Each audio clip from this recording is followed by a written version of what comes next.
Bapakku percaya, bukan karena melihat, namun karena firman-Mu yang selalu dikenapi di hidupku. Ku percaya, bukan karena melihat, namun karena firman-Mu ada pernah. Shalom, saudaraku yang dikasih Tuhan. Kita berjumpa kembali di small group kita di tahun 2021. Apa kabarnya semuanya? Saya berdoa agar setiap saudara semuanya dalam keadaan sehat dan diberkati Tuhan. Amin. Kita bersyukur karena kita boleh melewati satu tahun, yaitu tahun 2020. Dan kita sekarang memasuki tahun yang baru. Dan di tahun ini Tuhan menyampaikan satu tema yang luar biasa buat kita memasuki tahun 2021, yaitu musim yang baru. Ya, di tahun 2021 ini kita sedang menghadapi atau sedang menyongsong musim yang baru. Oleh karena itu, sebelum kita akan memulai small group kita, saya ingin mengajak kita semuanya untuk bersatu hati dan kita berdoa. Mari kita berdoa. Tuhan Yesus, terima kasih karena hari ini Tuhan boleh bawa kami untuk berkumpul bersama-sama di small group ini. Kami percaya small group ini akan menjadi small group yang berdampak bagi semua kami. Kami akan menikmati satu berkat persekutuan yang luar biasa. Terlebih lewat pesan video ini, Tuhan akan mengajar dan menuntun kami. Dalam nama Yesus Tuhan, kami berdoa. Haleluya. Amin. Haleluya, haleluya, haleluya. Saudaraku, tema untuk small group kita di pekan ini adalah menghidupkan manusia roh. Nah, tahun 2021 ini adalah tahun di mana kita akan menjalani musim yang baru. Amin.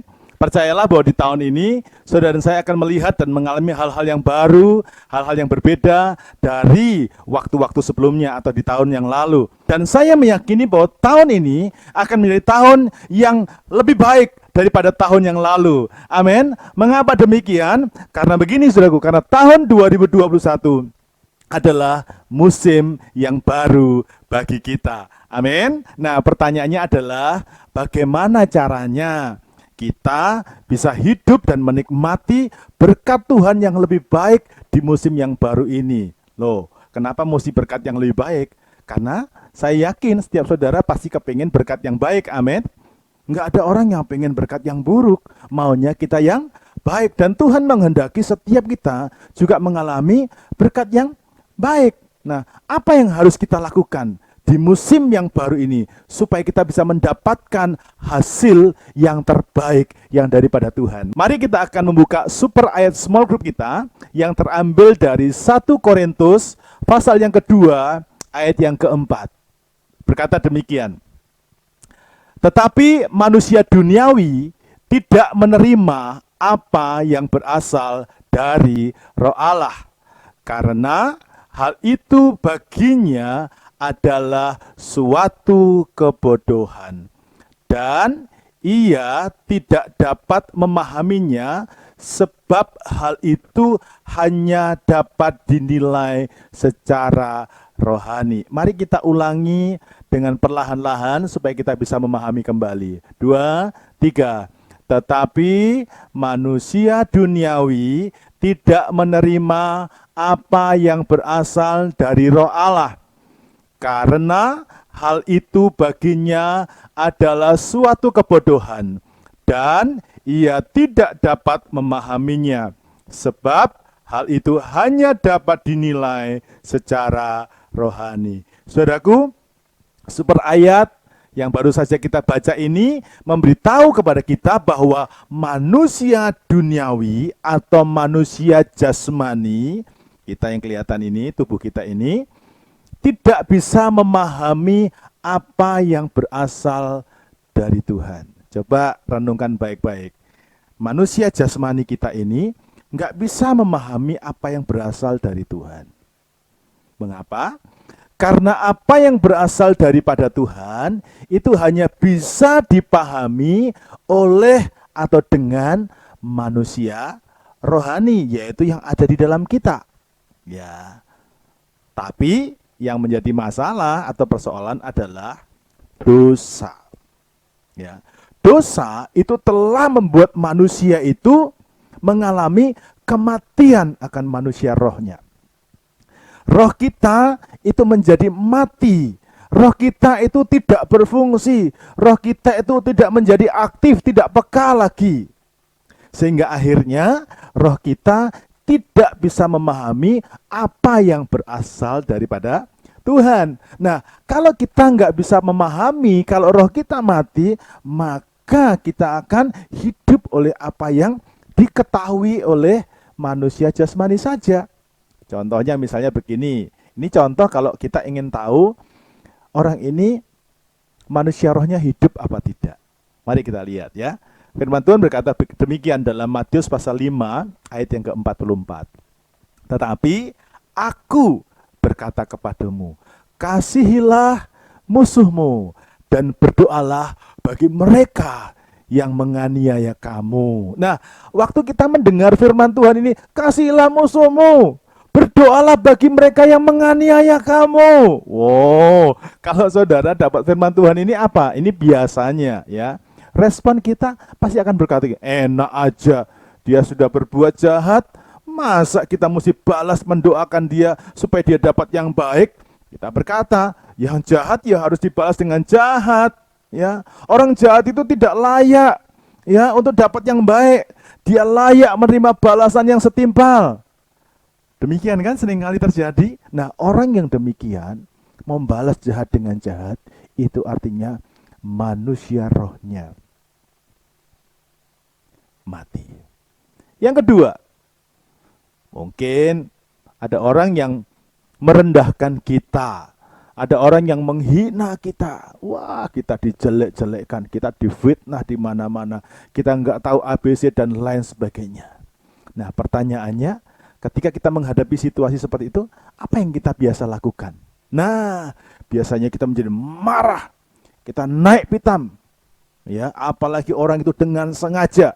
Kita marah, kita naik pitam, dan rasanya itu kalau sudah balas, wah, itu ada satu kepuasan.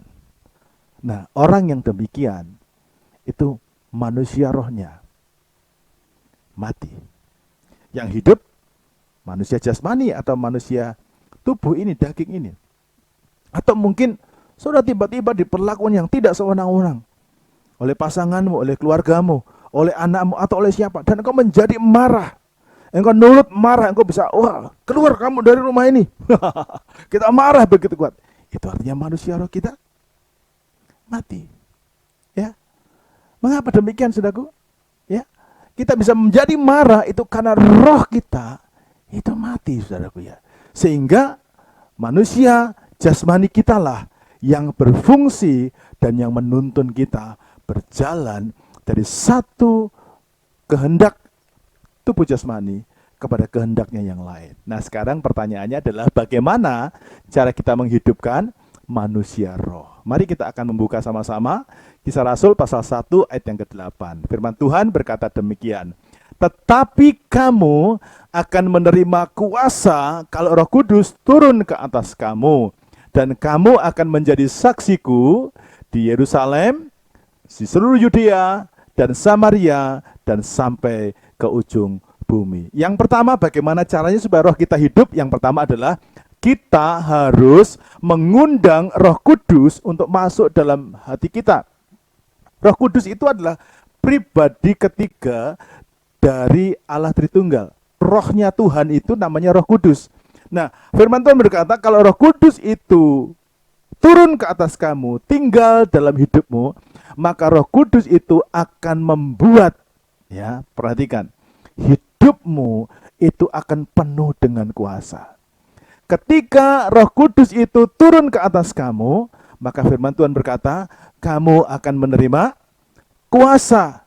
Nah, inilah yang menghidupkan manusia roh kita. Waktu Roh Kudus masuk dalam hidup kita, waktu kita undang Roh Kudus masuk dalam hidup kita, maka Roh Kudus itu yang membuat roh kita itu hidup. Jadi berfungsi lagi, ada kuasanya, ada powernya, bisa aktif kembali, menjadi berfungsi. Itu daripada Roh Kudus. Karena itu yang pertama engkau minta, Tuhan, masuklah dalam hatiku. Roh Kudus, tinggallah dalam hidupku, berkuasalah dalam hidupku. Ini yang pertama. Yang kedua, bagaimana caranya supaya kita bisa menghidupkan manusia roh? Yohanes pasal 6 ayat yang ke-63 berkata demikian, rohlah yang memberi hidup, daging sama sekali tidak berguna. Sama-sama dikatakan, perkataan-perkataan yang kukatakan kepadamu adalah roh dan hidup. Yang kedua, bagaimana supaya roh kita ini bisa hidup? Maka yang kedua adalah kita harus lebih banyak membaca dan mendengar firman Tuhan. Kenapa kita mesti lebih banyak baca firman dan mendengarkan firman? Karena begini, karena Alkitab atau firman Tuhan itu adalah roh dan hidup. Kalau firman Tuhan itu adalah roh dan hidup, maka saya percaya saat kita baca Alkitab, saat itulah manusia roh kita itu akan hidup. Kita seperti diberi roh. Kita seperti diberi kehidupan. Kapan? Waktu kita baca dan dengarkan firman Tuhan. Makanya penting saudara, Anda untuk lebih banyak mendengar firman, banyak baca firman Tuhan, daripada Anda mendengar atau memperhatikan suara-suara yang ada di luar sana. Dan yang terakhir, bagaimana caranya menghidupkan manusia roh? Ya, Galatia 5 ayat yang ke-16. Sama-sama kita baca. 2, 3. Maksudku ialah hiduplah oleh roh, maka kamu tidak akan menuruti keinginan daging. Yang ketiga, bagaimana caranya supaya manusia roh kita bisa hidup? Yang ketiga, kita harus hidup oleh Roh Kudus. Ya, untuk menghidupkan manusia roh kita, tadi yang pertama, kita sudah belajar, kita undang Roh Kudus. Yang kedua, kita banyak baca dan dengar firman Tuhan. Yang ketiga ini, kita harus hidup oleh Roh Kudus. Nah, untuk menghidupkannya itu dibutuhkan satu keputusan dari kita untuk mau ikut Roh Kudus. Ya, Anda sudah undang Roh Kudus masuk dalam hati kita, lalu Roh Kudus mulai menuntun kita. Kalau saudara tidak mau nurut sama tuntunannya, maka saudara nggak akan pernah hidup oleh roh, berarti engkau hidup oleh dagingmu sendiri. Ya, itu sebabnya yang ketiga, bagaimana menghidupkan roh, kita harus berani memutuskan untuk ikut Roh Kudus. Nah, inilah yang disebut dengan taat kepada Roh Kudus. Contoh, Roh Kudus ngajak saudara, ayo bangun pagi, kita berdoa, mengucap syukur, kita menyembah Tuhan. Diajak menyanyi, kita nggak mau, nggak enak, masih ngantuk, nantilah 15 menit lagi. Anda nggak nurut sama Roh Kudus, Anda nurut sama dagingmu, ngasih ngantuk. Ya, Anda didorong, hari Minggu ke gereja, cari Tuhan, ya, bersekutu, ya, dengan saudara-saudara seiman. Banyak kerjaan ini, lagi ada orderan banyak, ini pesanan lagi banyak ini. Nah, Anda nggak nurut sama Roh Kudus, Anda nurut kepada keinginan daging. Saudara, kalau mau rohmu hidup, engkau harus belajar untuk memutuskan taat kepada kehendak daripada Roh Kudus. Oleh karena itu, saya katakan demikian, ketika kita mau memutuskan untuk hidup oleh Roh Kudus, maka roh kita akan hidup. Waktu saudara memutuskan untuk taat kepada Roh Kudus, saat itulah rohmu itu hidup. Artinya apa? Rohmu digerakkan oleh Roh Kudus. Waktu kita ini mau taat sama Roh Kudus, kita mengikuti apa yang menjadi kehendak Roh Kudus dalam hidup kita, saat itulah roh kita itu hidup. Artinya apa? Nah, arti berikutnya, hidup itu artinya gini, roh kita itu jadi dewasa, roh kita itu jadi ahli, roh kita itu bertumbuh. Contoh saudara mungkin pernah lihat ada orang yang sakit stroke, tangannya mungkin tidak bergerak, lalu diajarkan apa oleh ahli terapi? Oh, digerakkan pak, ya digerakkan pak, digerakkan pak. Nah, saat dia mulai digerakkan lama-lama, ringan, enak, jadi enak, dan seterusnya. Nah, sama saudara, waktu saudara terus-menerus belajar ikut kehendak Roh Kudus, Anda mentaati, Anda menuruti apa yang Roh Kudus mau, saat itu juga rohmu itu hidup. Hidup itu cirinya adalah bergerak. Hidup itu artinya berkembang. Hidup itu artinya bertumbuh. Anak saudara, kalau tidak mau, ayo jalan, tidak mau. Ayo belajar jalan, tidak mau. anakmu tidak akan pernah bisa jalan. Artinya apa? Dia nggak hidup. Syaraf-syarafnya mati. Syaraf-syarafnya tidak bergerak. Syarafnya tidak berkembang. Itu artinya mati, saudara. Jadi pada waktu saudara mengikuti kehendak Roh Kudus, maka saat itu, saat engkau mengikuti kehendak Roh Kudus, saat engkau sedang melatih rohmu untuk menjadi dewasa, untuk menjadi kuat, ya, untuk menjadi bisa lebih baik daripada sebelumnya, ya. Itu sebabnya penting bagi kita yang ketiga, belajar taat kepada Roh Kudus. Kalau Anda taat kepada Roh Kudus, Anda mengikuti kehendak Roh Kudus, maka rohmu akan hidup. Artinya bergerak, ya, tumbuh dan menjadi dewasa. Biarlah pelajaran ini jadi berkat. Ayo kita putuskan, hidupkan roh kita. Caranya gimana? Ada 3 hal. Yang pertama tadi, undang Roh Kudus masuk dalam hati. Yang kedua, baca firman, dengarkan firman Tuhan, baca Alkitab, saudara.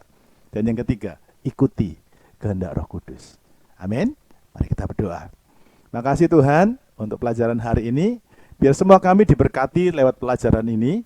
Dan kami percaya pelajaran ini akan mulai mengubahkan hidup kami. Dan kami akan memutuskan untuk menghidupkan roh kami supaya berkenan di hadapan Tuhan.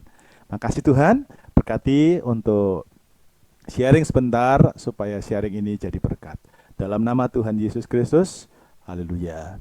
Amin. Amin. Nah, sekarang saatnya kita akan masuk dalam sharing kita. Untuk sharing kita mudah saja. Kita akan membahas apa sih berkat yang Anda dapatkan dari pelajaran hari ini. Ya, nggak usah mikir yang sulit-sulit ya. Saudara tadi dapat pesan apa? Kesan apa dari pelajaran yang Anda dapat? Oh, pelajaran ini misalnya Anda dapat ya. Oke, selamat berdiskusi. Tuhan Yesus berkati dan sampai jumpa minggu depan. Shalom. Sebab aku percaya, bukan karena melihat, namun karena firman-Mu yang selalu digenapi di hidupku. Ku percaya, bukan karena melihat, namun karena firman-Mu tak ada pernah